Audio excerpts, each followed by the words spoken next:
নমস্কার বন্ধুরা, আমার চ্যানেলে তোমাদের সবাইকে স্বাগত জানাই। আজকে আমি তোমাদের একটা ডিমের রেসিপি বানিয়ে দেখাবো। এটার নাম হচ্ছে ডিমের কোরমা। তোমরা বাড়িতে কোনো গেস্ট আসলে এটা বানাতে পারো। আর ডিমের এই একঘেয়েমি ঝোল না করে তোমরা এই রেসিপিটা অবশ্যই ট্রাই করো, দেখো খুব ভালো লাগবে। তো প্রথমে আমি এখানে 5-6টা মতো ডিম সিদ্ধ করে নিচ্ছি। তারপরে এখানে আমি পেঁয়াজের পেস্ট করে নিয়েছি, আর এখানে 1 ইঞ্চি মতো আদা আর 8-10 কোয়া রসুন আর 4-5টা কাঁচা লঙ্কা দিয়ে একটা পেস্ট তৈরি করে নিয়েছি। ডিমটা দেখো ছুলে পরিষ্কার করে নিয়ে তারপর ডিমটাকে এরকম একটু চাকু দিয়ে একটু চিড়ে চিড়ে নিতে হবে। আর আমি কিন্তু ডিম সিদ্ধ করার সময় নুন দিয়ে দিয়েছিলাম, তার জন্য এখানে আর আলাদা করে নুন দিচ্ছি না। আর একটু সামান্য কাশ্মীরি মির্চ দিয়ে দিলাম ওই ডিমটার মধ্যে। আর এখানে প্যানে আমি দেখো সোয়াবিন অয়েল দিয়ে দিয়েছি, আর তার মধ্যে দিয়ে দিলাম হচ্ছে 1 চামচ ঘি। ঘিটা যেই গরম হয়ে গেল, তেল আর ঘিটা, তখন আমি এখানে ভালো করে কুচিয়ে রেখেছিলাম পেঁয়াজ, সেই পেঁয়াজটা দিয়ে আমি বেরেস্তা ভেজে নিলাম। তারপরে এবার তেলের মধ্যে ওই ডিমগুলো আমি দিয়ে দিলাম। ডিমের মধ্যে কিন্তু এখানে আমি আগেই বলেছি একটু হালকা কাশ্মীরি লঙ্কার গুঁড়ো দিয়ে দিয়েছি। দিয়ে হালকা ভেজে, খুব বেশি লাল করব না, দিয়ে তুলে নিলাম। এবার আমি তেলের মধ্যে ওই তেলেই আর কি গরম মশলা ফোড়ন দিয়ে দিলাম।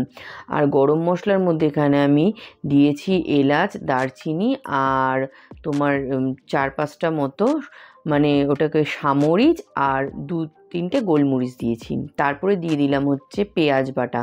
পেঁয়াজ বাটাটা একটু সাঁতলে তার মধ্যে আমি দিয়ে দিলাম আদা রসুন আর লঙ্কার পেস্টটা দিয়ে এইবার নেড়ে চেড়ে তার মধ্যে দিয়ে দিলাম হচ্ছে 1 চামচ ধনে গুঁড়ো আর একটু কাশ্মীরি লঙ্কার গুঁড়ো। আমার কিন্তু এখানে একটু কাশ্মীরি লঙ্কার গুঁড়োটা একটু বেশি পড়ে গেছে, তোমরা আরেকটু কম দেবে পরিমাণে, তাহলে রঙটা কিন্তু আর একটু সাদা হবে। দিয়ে এবার এটা ভালো করে কষাতে থাকবো। তার মধ্যে আমি একটু চিনি অ্যাড করে দিলাম। দিয়ে এবার এটাকে ভালো করে নেড়ে চেড়ে একদম যতক্ষণ না সুন্দর একটা গন্ধ বেরোচ্ছে ভালো করে কষিয়ে নেবে।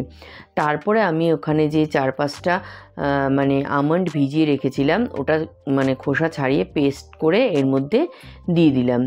এখানে আমি আমন্ডটাই ইউজ করছি, তোমরা চাইলে এখানে কাজু বাদামও ইউজ করতে পারো।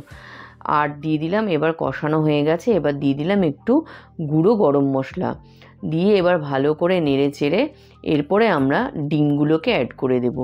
ডিমটা অ্যাড করে দিয়ে ভালো করে মশলাটা দিয়ে ডিমটাকে মাখা মাখা করে নিতে হবে, তাহলে ডিমের মধ্যে এই স্বাদটা ঢুকে যাবে। এইবার তারপরে আমরা একটু দুধ দিয়ে দিয়েছি। এটা আমি রুম টেম্পারেচারেই রাখা ছিল, সেরকমই মোটামুটি দেখো হাফ বাটি মতো দুধ দিয়ে দিলাম। তোমরা যেরকম গ্রেভি চাইবে সেরকম দুধটা অ্যাড করবে। দিয়ে এটাকে ভালো মতো ফুটে উঠলে তার মধ্যে এখানে গোটা কাঁচা লঙ্কা আমি একটু হালকা ভেঙে দিয়ে দিচ্ছি। এটা যে যেরকম ঝাল খাও সেরকম দেবে। লাস্টে আমি এর মধ্যে একটু ঘি দিয়ে দিলাম, আর দিয়ে দিচ্ছি হচ্ছে আগে থেকে যে বেরেস্তাটা ভেজে রেখেছিলাম সেটা উপর থেকে ছড়িয়ে দিলাম। দিয়ে এবার আমরা ঢেকে দেব, গ্যাস বন্ধ করে দেব। আমাদের রান্না কিন্তু রেডি হয়ে গেছে। দেখো আমার ডিমের কোরমা রেডি। তোমাদের কেমন লাগলো রেসিপিটা অবশ্যই জানি, আর অবশ্যই তোমরা ট্রাই করো।